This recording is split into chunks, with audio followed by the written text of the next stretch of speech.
Two little frog. That are you doing? Kevin yelled. Why the heck didn't you open the window first? Did you think you could shoot an arrow right through the glass? Archie looked completely bewildered. He stared at the scene beyond the window for a few moments. Then he asked, "Where is my arrow?" "Right there." Kevin pointed angrily at the floor in front of the window, where the arrow lay on a pile of broken glass. It looked identical to the one stuck in the wall, pretty much like Kevin thought an arrow ought to look. A slim wooden shaft with a sharp metal point at one end and 3 neat gray feathers at the other. He reached down to pick it up, but Archie beat him to it. Archie inspected the arrow and then put it back into the quiver. Too bad I'd have liked a closer look at it. It was a good thing no one else was home. And another good thing, the arrow had broken only the first pane of the double glazing. But Kevin would still be in big trouble. "What did you have to do that for?" he asked. The confused look on Archie's face had turned to one of complete shame. His head was down, and he was mumbling to himself. Kevin caught a few words. "Years that I have not missed a target. And so badly. That's such dishonor." He hasn't missed a target in years? Geez, he must be really good. And I don't think he's just bragging. Either he looks way too bummed out. Kevin felt a little pang of envy. Imagine being that good at something. He said, "It probably would have hit the birdhouse, except the glass stopped it." Archie looked up, a small gleam of hope in his eye. "You believe so? Who stopped it, then? I must confront whoever has brought this dishonor upon me." "Oh, brother, it wasn't a person. It was the glass." Kevin bent over and gingerly picked up a small piece. He held it out to Archie. "Glass," Archie repeated. He took the shard and examined it closely. Then he looked at Kevin and shook his head. "I do not understand." Kevin crossed the room to the other window, which looked out over the garage. "Window," he said, pointing. "Glass." He touched the pane with his flat palm. "Arrow hits glass. Glass breaks. Get it?" He knew he sounded sarcastic, but he couldn't help it. He was going to be in real trouble when his parents got home, and it was all Archie's fault. Archie walked over and stood before the window. He looked back and forth between the unbroken pane and the little piece of glass in his hand. "Pottery," he said at last. "Some kind of invisible pottery, without color and flatter and smoother than the flattest stone." "That's right," Kevin said slowly. "I never thought about it before. It is kind of like pottery. But..." He hesitated for a moment. It was too ridiculous, but he had to ask, "You mean to tell me you've never seen glass before?" Archie's grim expression returned suddenly. "That is a question. You do not ask questions." Kevin groaned silently. He was never going to be able to figure anything out if he couldn't ask questions. Think. He had to think. But first he had to clean up all that glass. "You stay right, Kevin stopped himself. That would be a command, and Archie wouldn't like it. He took a deep breath and said, "With your permission, Archer, I'd like to go get what I need to clean up the broken glass." You don't have to come with me. You can just stay. I'd be honored if you would stay here in my room." Archie was squatting on his haunches, examining the broken glass. He waved his hand, as if shooing away a fly. Kevin got as far as the door and turned back. Archer, is it okay if I get my cap?" He pointed at the wall above his desk. Archie rose and plucked the arrow out of the wall. He pulled the cap free of the arrow and handed it to Kevin without speaking. Kevin examined the cap before he put it back on. The arrow had pierced the little button on top and he'd never felt a thing. How had the arrow managed to go right through his cap without ending up lodged in his skull? I could have been killed. He whistled under his breath, then looked up and saw that Archie was watching him, almost but not quite smiling. That was an incredible shot, Kevin said. Archie nodded with satisfaction. I would not have harmed you without knowing first if you were friend or foe, he said. Jeez. How could he have been so sure he wouldn't hurt me? What if I'd stood up just at that second, or something? Kevin shivered. He pulled his cap on and went downstairs to the kitchen. In the corner closet, he found the broom and the dustpan, then took a garbage bag from its roll, thinking the whole time, what the heck is going on? And how am I going to find out if he won't let me ask questions? It's like he's playing dumb. There's gotta be a way to make him tell me stuff. On his way up the stairs, he hesitated. I should call Mom or Dad, a stranger in the house, and all that. But he was too interested in finding out what the deal was with Archie. Besides, the guy didn't seem dangerous anymore. He shot that second arrow at the birdhouse, not at me. And the first one was just like a warning. Kevin decided on a compromise. He went back to the kitchen, picked up the receiver of the cordless phone, and took it upstairs. He found Archie sitting cross-legged on the bed. Even that seemed to interest him. He was bouncing up and down on his bottom like a little kid. What is this? Archie asked, still bouncing. What, the bed? It's where I sleep. You sleep on this? Archie asked, his voice pitching higher in disbelief. Of course. What's so weird about? I mean, how is it different? No good. He tried again. Well, where do you sl? Dang it. Everything was a question. Finally, he said, it's not the same as how you sleep. Is it? He added silently. How could a person sleep when things beneath him are shifting like the sea? Archie asked. A straw mat on the ground is best, so one knows there is no treachery under one's body. Nothing but the faithful solid earth. It didn't sound very comfortable to Kevin, but that didn't matter. What mattered was that he'd found a way to ask a question without Archie realizing it was a question. For the moment, though, he had a more pressing problem. As he swept up the glass, he shook his head. How am I ever going to explain? He groaned under his breath. Archie stopped bouncing. You are troubled, young stranger. Kevin looked up. Young stranger. That seemed like a step forward. Better than little frog anyway.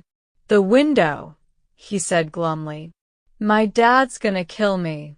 Archie jumped to his feet. Where is he? I swear to you.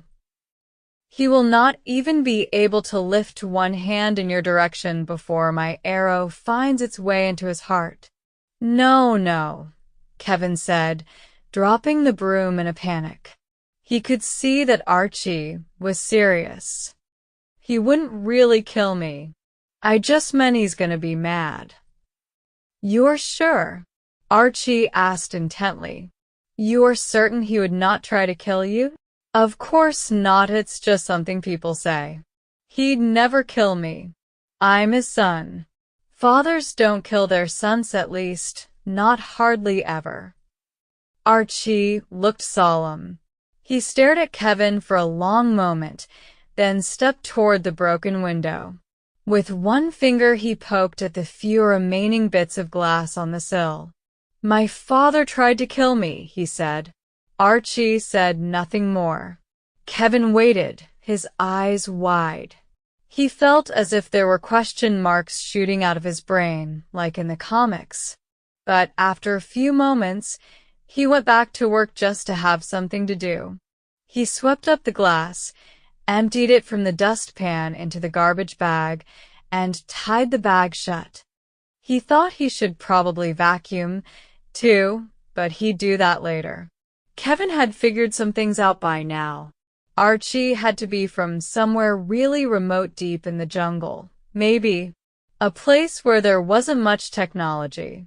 No glass and no TV news, since he'd never heard of America. Probably no electricity, either.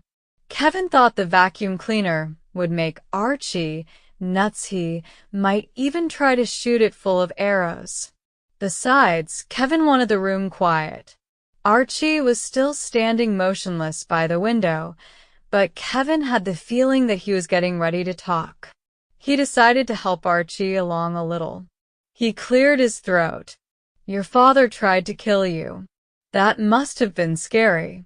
There, he was already getting good at this business of asking questions without asking questions. Archie looked at him.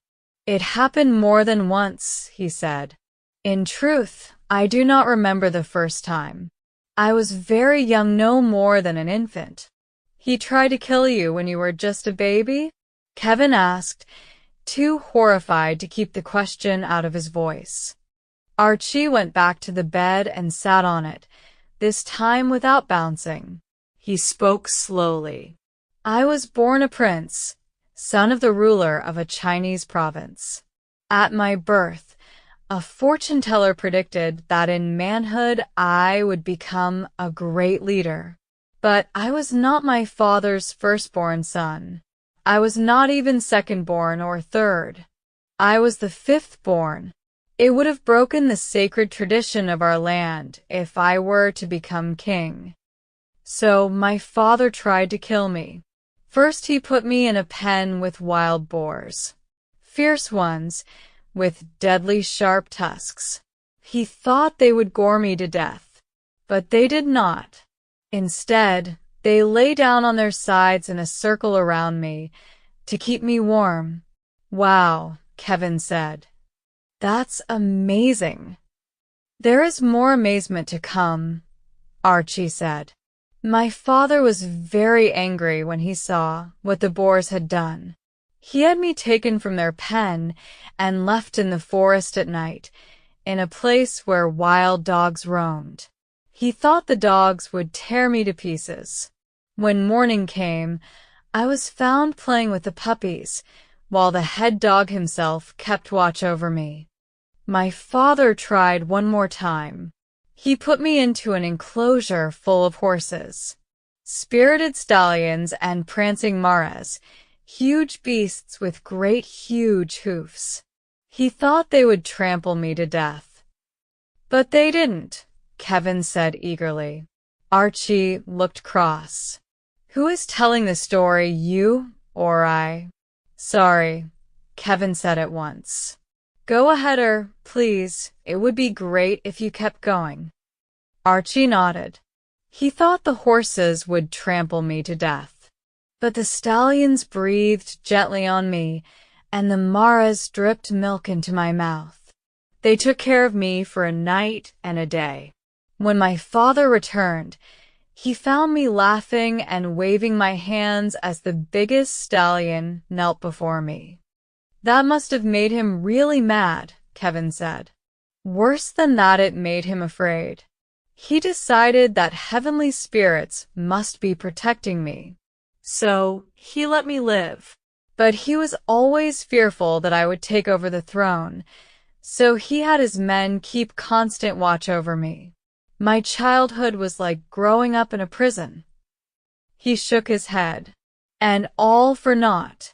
You see, although the prophecy stated that I was to become a great leader, it said no more than that. My father assumed that I would one day unseat him or my eldest brother. He made the mistake of believing that the way to the future was but a single road, and failed to consider any other path that I might one day be the leader of another country." Archie looked at Kevin sternly. "So you see, it is possible that a man would want to kill his own son. Is your father a king?" "Oh, yeah," Kevin thought. "My dad's a king, all right, king of the nerds." He let out a snort. "Not hardly. He's a computer dash. Oh, geez. No way was he going to try to explain computers to Archie. I mean, he works with numbers, sort of a mathematician. Kevin's dad was a programmer at the local university. Kevin was pretty sure that his dad was a genius, but a boring genius. He didn't talk much. He seemed a lot more comfortable reading computer books or watching business news shows on television. Kevin had often wished that his dad liked sports at least, then they could have talked about football or baseball. Not that Kevin was himself much of a jock. He played soccer in the summer, a substitute, not a starter. His coach had once told him that if he'd put in some time outside of practice juggling, shooting against the garage door, he could improve his skills and maybe make the first team. But he hated those kinds of repetitive exercises. So boring. A couple seasons of baseball, clarinet in the school band, swimming lessons. Nothing held his attention for very long. Sometimes he thought he was the only kid he knew with no special talent or interest. Being ordinary, average, and normal my best features. For once, this was not a normal day. Archie rose from his seat on the bed. "It has been a most interesting visit, young stranger," he said. "But it is time for me to return home. If you would be so kind as to indicate the direction I should take, I will begin my journey." Kevin stared. "You're going to walk. Unless you have a horse you can lend me. But I think not, as I see no stable." He nodded toward the window. Archer dash. Kevin stopped and tugged on the bill of his cap in frustration. "Wait, I'll be right back." He raced down the stairs again and fetched the big globe from its place on the living room side table. Back in his room, he put it on his desk and turned it until he found Asia. "China," he said, tapping the right spot on the globe. He moved his finger. "The ocean. You know the ocean, right?" Then he spun the globe halfway round. "On the other side of the ocean, this is America. And this, another small turn dash, is Dorchester. Here, near this lake." Archie was looking at the globe so hard he was almost cross-eyed. He started to speak, stopped, shook his head. Hesitantly, he reached out and touched the globe, as if it might bite him. Then he turned it back to Asia and examined the markings closely. "A map," he said at last. "A round map." "That's right," Kevin said, nodding. "At last, we're getting somewhere."